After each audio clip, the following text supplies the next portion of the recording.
안녕하세요. 무협의 모든 것을 다룬다. 초리대감입니다.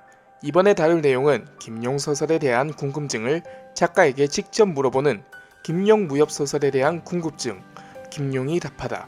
사조용전 편입니다. 그럼 시작해 볼까요?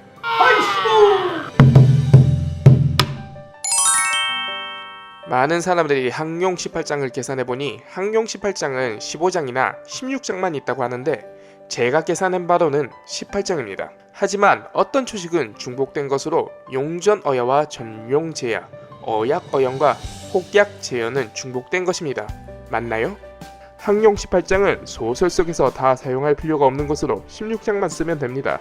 다른 두 가지의 초식은 굳이 쓸 필요가 없는 것으로 홍칠공이나 곽정이 일부러 사정을 봐주는 것입니다. 여러분, 나의 이런 해석은 억지 부리는 것으로 농담하는 것이니 모두를 조금이나마 기쁘게 하기 위한 것입니다. 가까운 시일 안에 수정하면서 여러분의 의견을 수렴해 합리적으로 고치도록 하겠습니다. 황약사가 30살에 제1차 화산농검에 참가했다고 가정하더라도 제3차 화산농검 때에는 대략 8, 90세입니다. 황약사뿐만 아니라 1등 대사, 노안동, 주백통, 심지어 사조에서 이미 늙은 도사인 전진칠자들은 신조에도 등장합니다. 이런 100살 클럽들의 사람들은 제3차 화산농검에도 참여해 펄펄 날아다니니 정말 사람들의 감탄을 금치 못하게 하는 바입니다. 이런 이야기는 재미는 있지만 불가능한 것 아닙니까? 무예를 연마한 사람들, 게다가 내공이 훌륭한 사람은 수명이 좀 깁니다. 그래서 주백통 같은 사람은 8, 90세에도 화산농검에 참여할 수 있는 것으로 전 이것이 가능하다 생각합니다. 만약 불가능하다면 그들을 말처럼 풀어놓는다면 더 오래 살게 될 겁니다.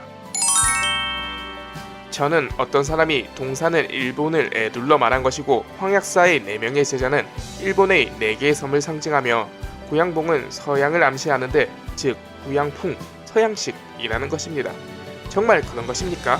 저는 소설을 쓰면서 어떤 사물을 투영시켜야 하지 않습니다.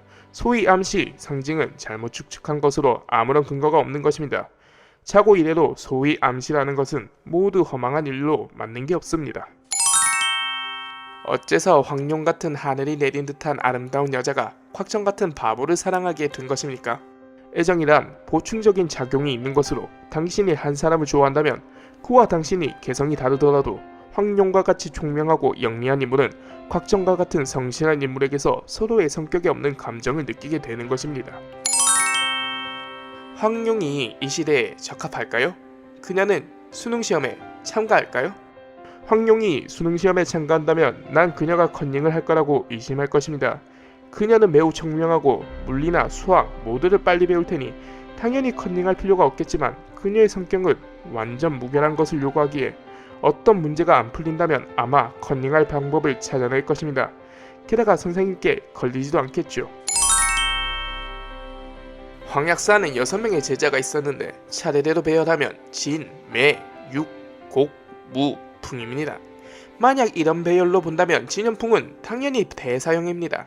하지만 한 번은 둘째인 매초풍이 진연풍을 두 번째로 놓기도 하고 자신을 세 번째로 놓기도 합니다. 이로 미뤄보건대 도대체 누가 대사형입니까? 다른 방면으론 곡영풍이 스스로 곡삼이라 하는 것으로 보아 세 번째 학렬이지만 한 번은 또 황약사가 육승평에게 말하길 내 셋째 제자라고 말하기도 합니다. 그렇다면 도대체 진, 매, 육, 곡인지 아니면 진, 매, 곡, 육인 것 중 어느 게 맞는 것입니까? 이 문제는 처음부터 다시 생각해봐야 할 문제지만 곡삼이란 것은 반드시 동문간에서 세 번째란 뜻은 아닙니다.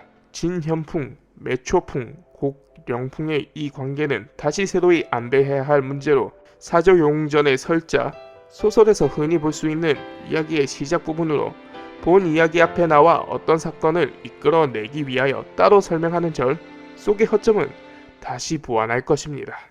이렇게 김용 작가와의 즐거운 인터뷰 시간을 가져보았습니다. 구독자 여러분 재밌으셨나요? 그럼 다음 시간에 뵙도록 하겠습니다. 감사합니다.